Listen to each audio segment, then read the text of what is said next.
Nós estamos aqui na terceira aula do módulo 1, essa é a terceira e última aula do módulo 1 do controle de acessos condominiais.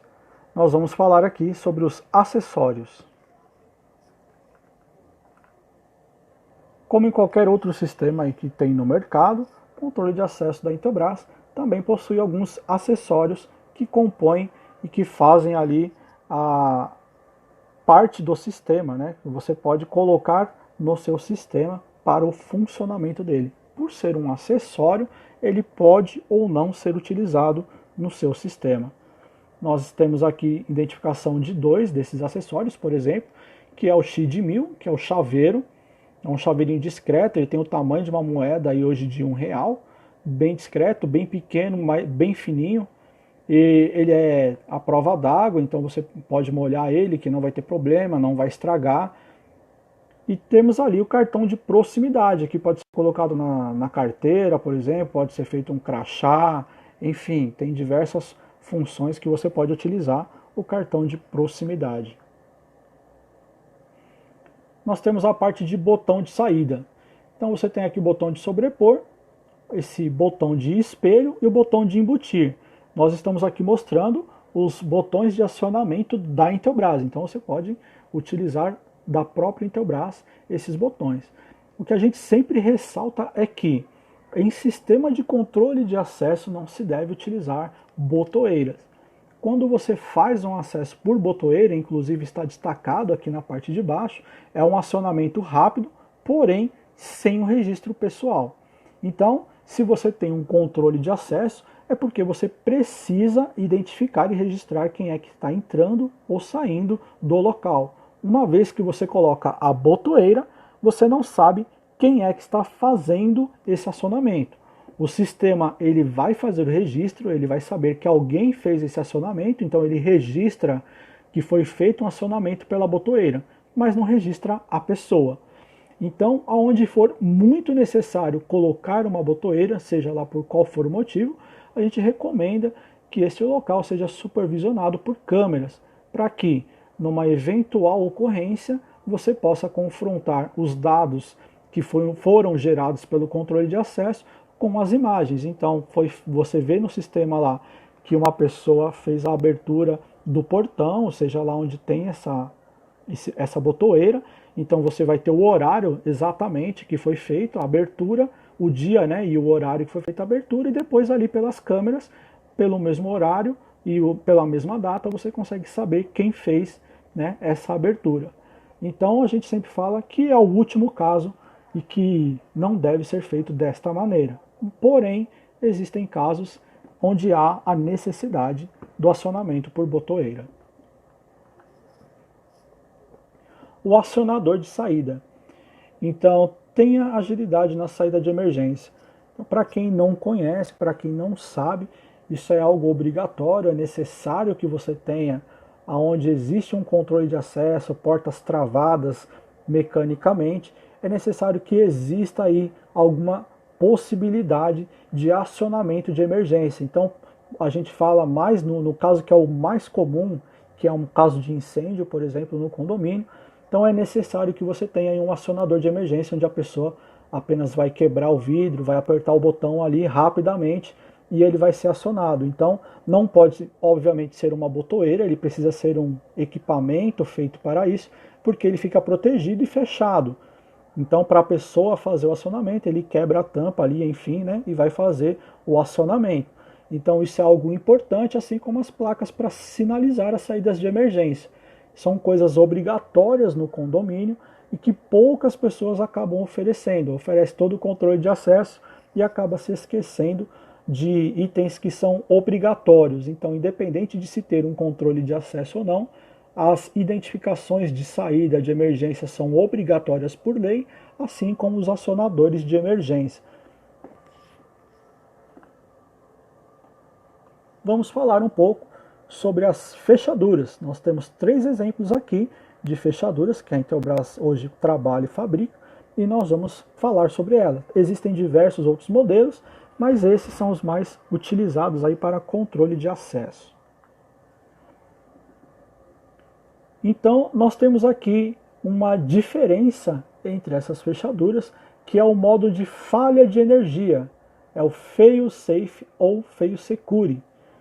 Safe quer dizer segurança, tá ok? A falha da segurança. Quando que vai ter a falha de segurança? Então, na falta de energia, como que o equipamento vai se comportar? A fechadura de eletroímã, para que ela funcione, para que ela fique travada, fechada, imantada, ela necessita da energia passando por ela. Então ela precisa receber uma tensão. No caso das fechaduras Intelbras trabalham com 12 volts. Então é necessário que chegue 12 volts nela para que ela seja alimentada e ela fique travada. E na falta de energia, ela é liberada.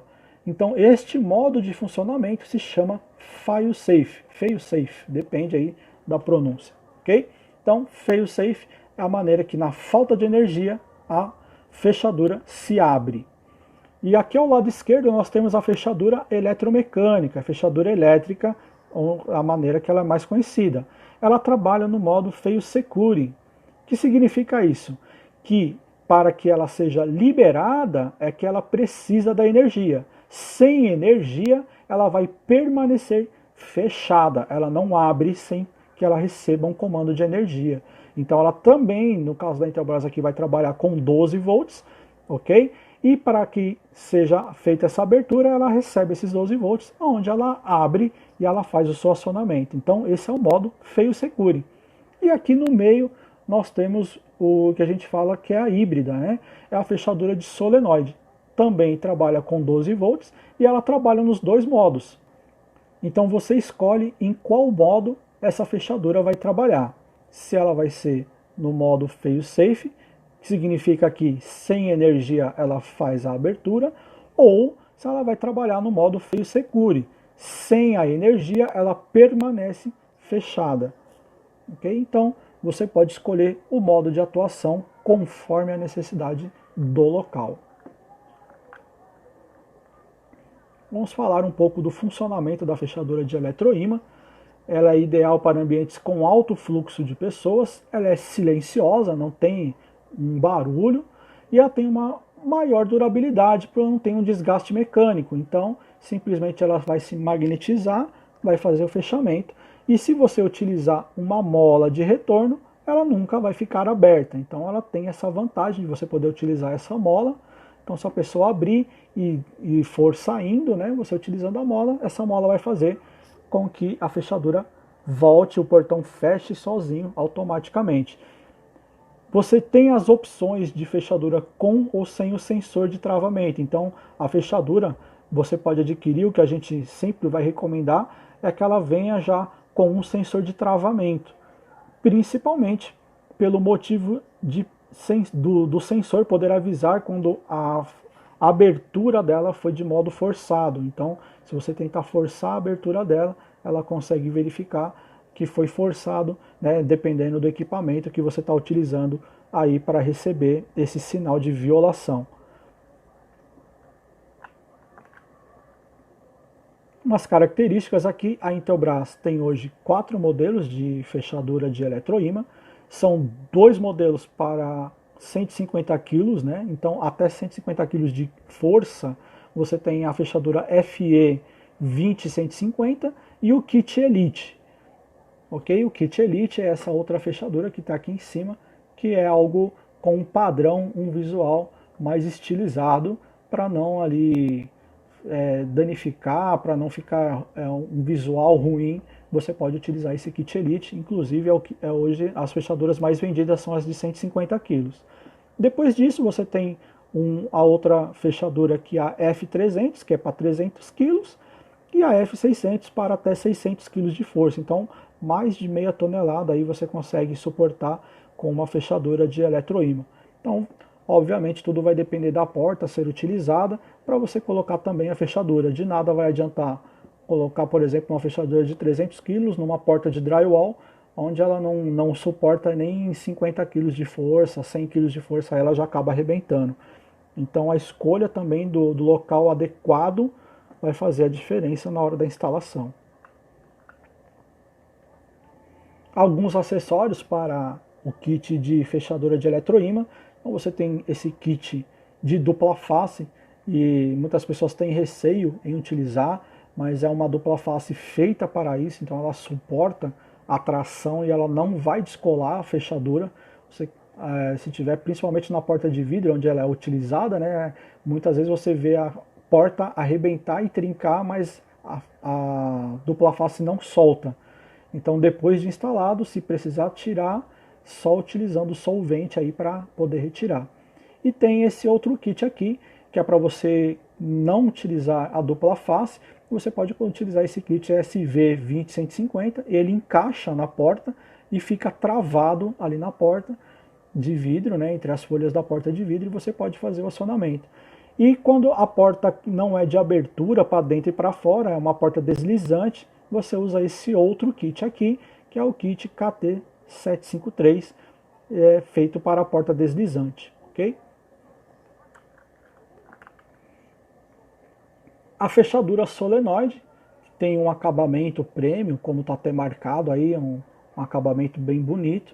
É ideal para portas que abrem para os dois lados, então não dá para ser colocado em porta de correr, apenas para abertura para dentro e para fora.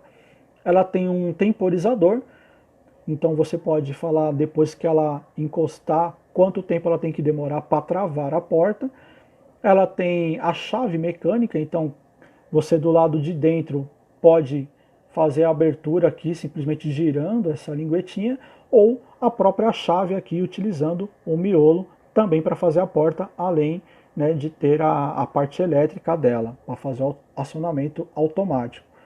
Pode ser instalado em portas de 35 até 50 milímetros essa fechadura. E algo que a gente tem que destacar aqui, que me faz sempre recomendar essa fechadura, é o peso que ela pode suportar de força, até 1.200 quilos. E o principal dela, o valor que você paga nesse tipo de fechadura é basicamente o mesmo valor que você paga numa fechadura de eletroímã de 150 quilos. Então, investindo pouquíssima coisa a mais, você vai ter uma fechadura que aguenta muito mais força, né, que aguenta muito mais tração na porta ali que precisa ser vigiada, pagando basicamente o mesmo valor. Então, há de se pensar em utilizar a eletroímã ou utilizar a solenoide. Então, por este motivo aqui, até de força que ela aguenta, a gente sempre recomenda que se coloque ela no lugar da eletroímã, quando possível. Temos a fechadura elétrica, no caso a FX2000 da Intelbras. É a única hoje no mercado que nós conhecemos que tem bobina dupla, então ela tem duas bobinas para acionamento e não apenas uma. O cilindro dela é ajustável, então ele tem uma regulagem se o portão for mais grosso ou um pouco mais fino. Ela é uma fechadura de sobrepor, então você não coloca ela embutida, né, na porta ou no portão, vai ficar sempre para fora.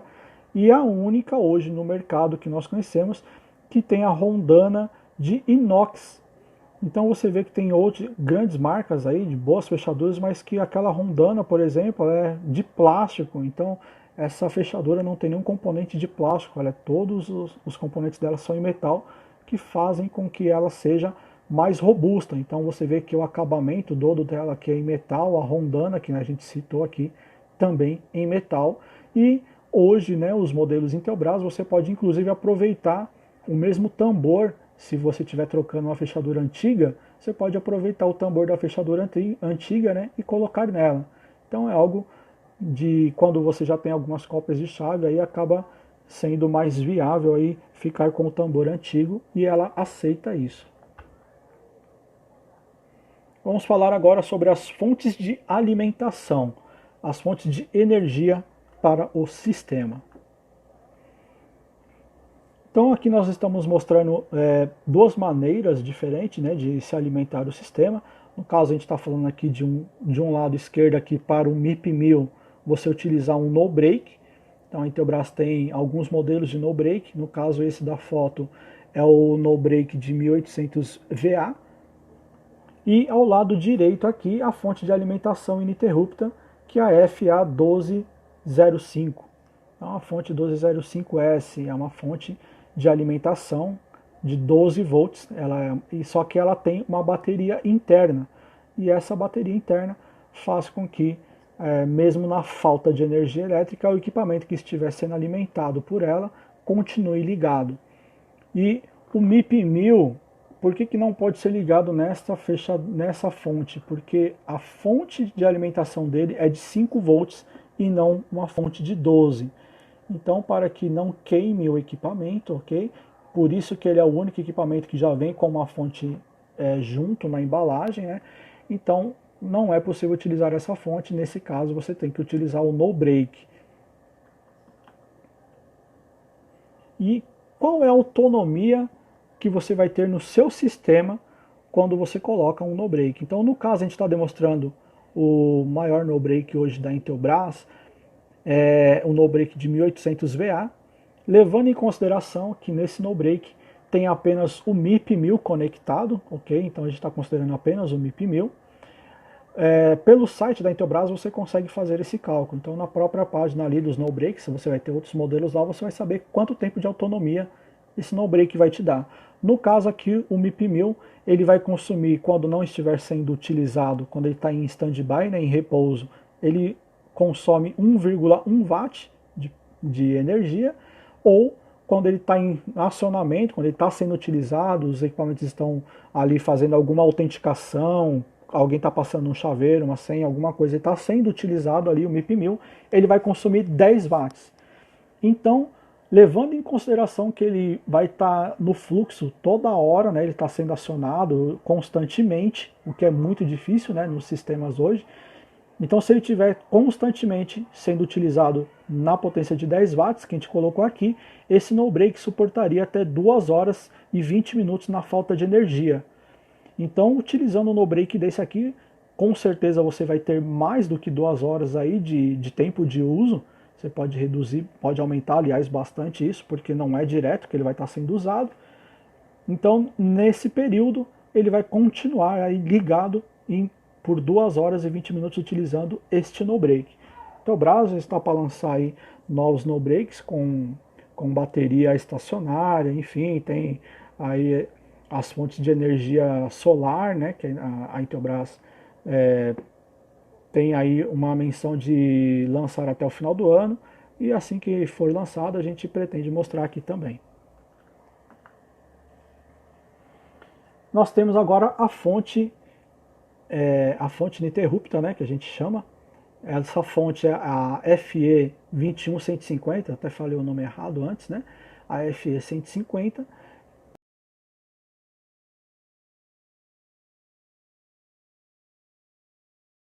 Onde dentro da fonte você consegue colocar uma bateria aí de 12 volts, por exemplo, de 7 amperes, que é esse modelo aqui da Intelbras. A Intelbras também fabrica suas baterias, a XB1270.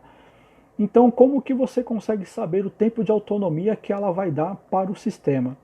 Então, considerando que ela vai estar com um leitor conectado nela, no caso a gente está mostrando um leitor de biometria, aqui o SS311MF, ele consome 200 mAh, ok? Então, o consumo dele aqui é de 200 mAh.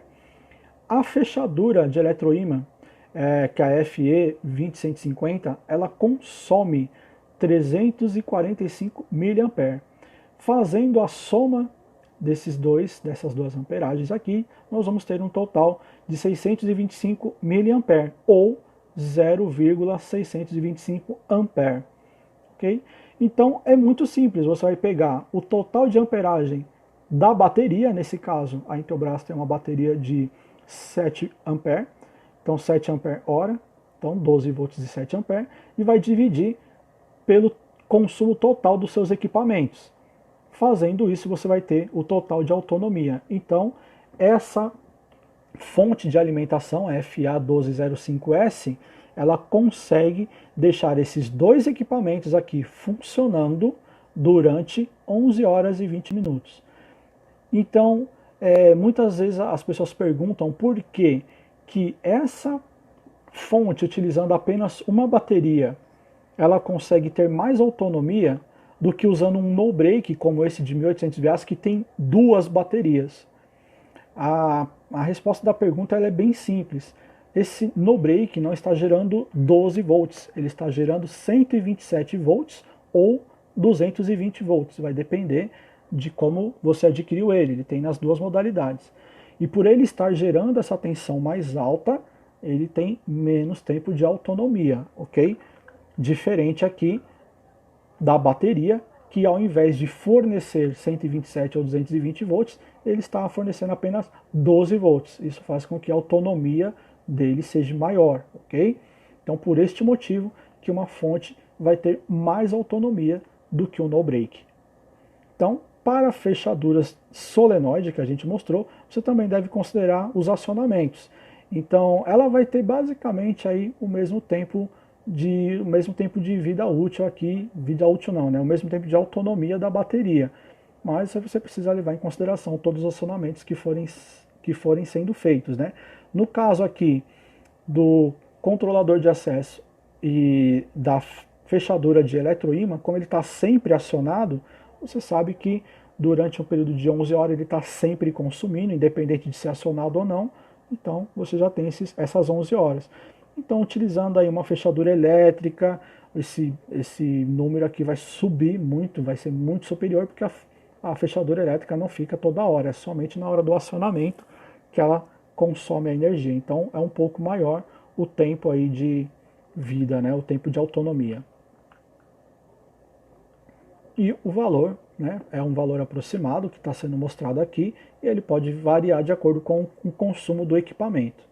Então esse cenário é porque é o cenário mais utilizado hoje, um controlador de acesso e uma eletroímã.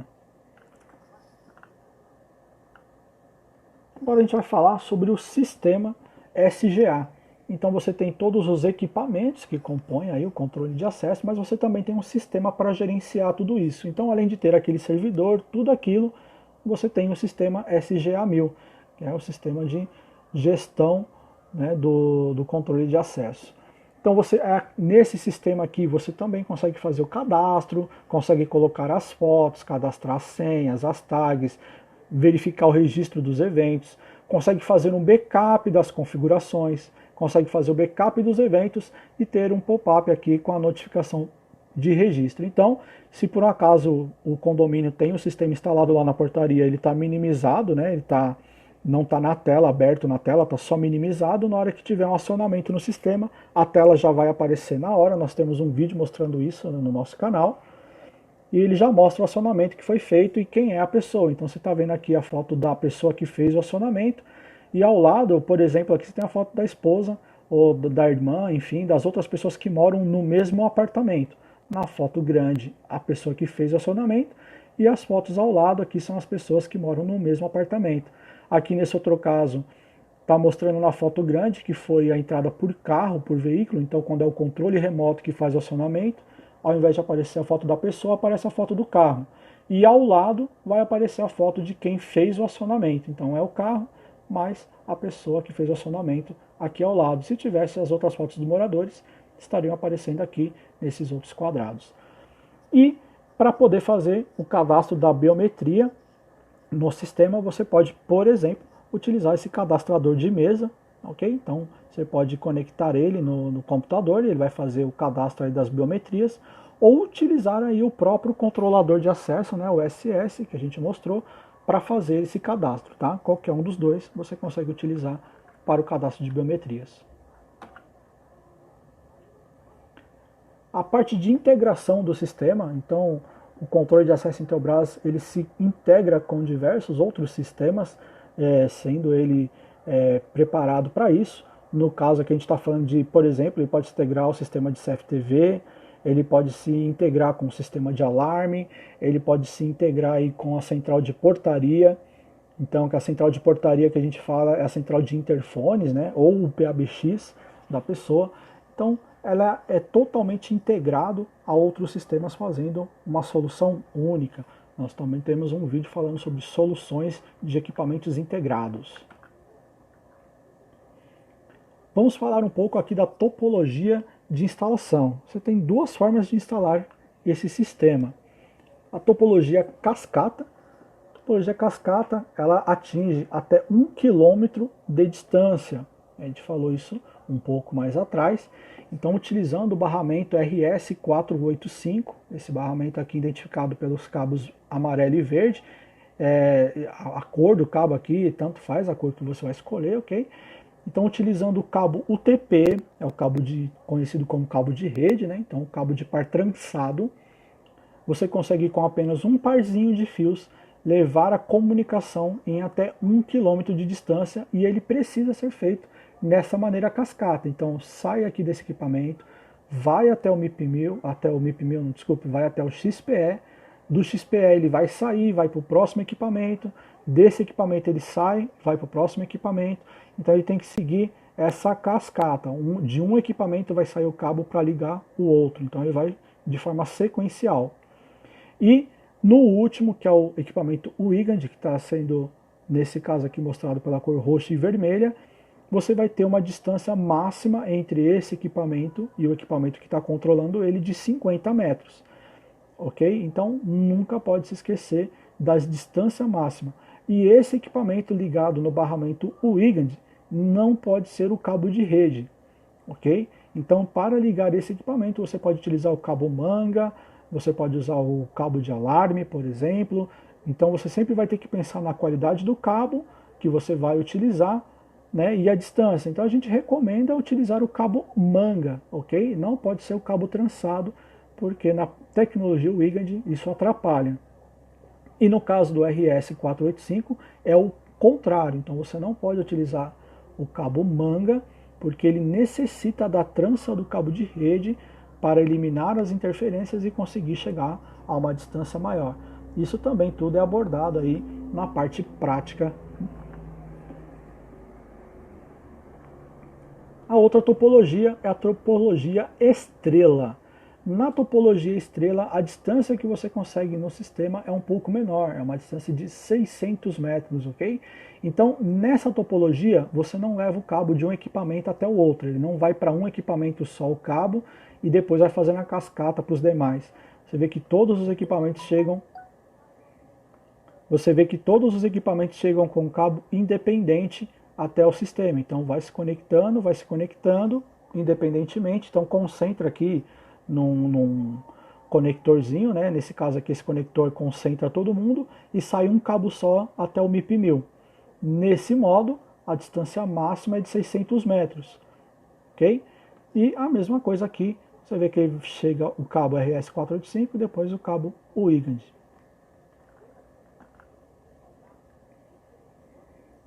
Uma integração que está sendo simulada aqui, a integração com a interfonia. Como que o sistema consegue se interligar com a central de interfone? Ele vai se integrar à central de interfone através do módulo de porteiro eletrônico, né? Então o XPE, seja o 1013 ou 1001, eles conseguem fazer a comunicação com a central de interfonia, né? Eles vão ter a comunicação aqui de voz, e essa comunicação de voz consegue identificar qual é o número do apartamento que está sendo conversado, e quando é feita uma abertura aqui pelo interfone do apartamento, ou pela portaria inclusive, né, se qualquer um dos dois fizer pelo comando aqui de teclado, vai fazer o registro aqui, vai aparecer qual apartamento que registrou, que fez, né, essa abertura de portão. Então é o único sistema hoje de controle de acesso que faz isso. Autonomia em falha, que a gente citou lá no começo. Se por algum motivo o MIP1000 aqui parar de funcionar, então a gente viu que tem o no break, por exemplo, lá, né, tem um tempo de autonomia menor, né? E então vamos dizer que todos os equipamentos estão ligados lá na fonte carregadora de 12 volts, eles continuam ligados e o MIP1000 desligou, porque ficou mais de 3 horas lá, mais de 2 horas e meia ligado e acabou a bateria do no break, ele desligou. Os equipamentos aqui continuam funcionando, porque eles estão ligados na fonte de alimentação ininterrupta, até 11 horas lá de autonomia, como a gente viu. Então, se a pessoa chegar aqui, digitar a senha, encostar o chaveiro, colocar o leitor de biometria lá, né, encostar o dedo na biometria, o sistema vai abrir normalmente, ele vai fazer o registro, tudo certinho. Não vai parar de funcionar. E assim que o MIP1000 voltar a funcionar, voltar a ligar, esses equipamentos aqui vão enviar todas as informações para ele, ele vai receber e vai fazer todos os registros. Então, por isso que cada equipamento aqui que faz parte do controle de acesso consegue ali registrar até 330 acionamentos. Então, quando passa dos 330, o mais antigo ele vai sobrescrever. Mas, considerando hoje o cenário, é o suficiente aí para o modo pane, né, na falha de energia elétrica. Então isso também, às vezes no cabo de comunicação pode ser cortado, acontecer alguma coisa, o equipamento vai continuar funcionando de forma autônoma. Tá? É uma pergunta que é muito feita, não é possível utilizar esses equipamentos sem o MIP-1000. Diferente do que eu citei agora. Então o que acontece? Se você comprar apenas esse porteiro eletrônico aqui, ele não funciona independente, você não vai conseguir cadastrar ninguém nele, não vai conseguir cadastrar chaveiro, nada disso. Então todos os cadastros são feitos aqui. Então depois que o equipamento foi cadastrado aqui, esse MIP-1000 reconheceu o XPR, reconheceu os outros equipamentos, cadastrou tudo bonitinho, ele vai pegar as informações de todos os usuários que estão aqui e ele vai enviar todas essas informações para os equipamentos.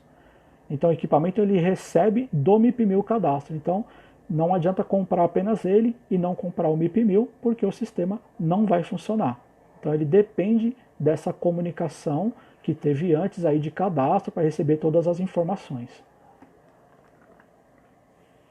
Estamos chegando aqui ao final do módulo 1. Nós passamos por toda essa parte teórica do sistema. Nós vamos ter mais um vídeo aqui falando sobre o intertravamento, muito importante no sistema. Vai ser um outro módulo aqui do sistema, na parte prática, ok? Espero que vocês tenham gostado do treinamento e possam aí compartilhar com seus conhecidos e amigos. Até o próximo treinamento e vamos nessa!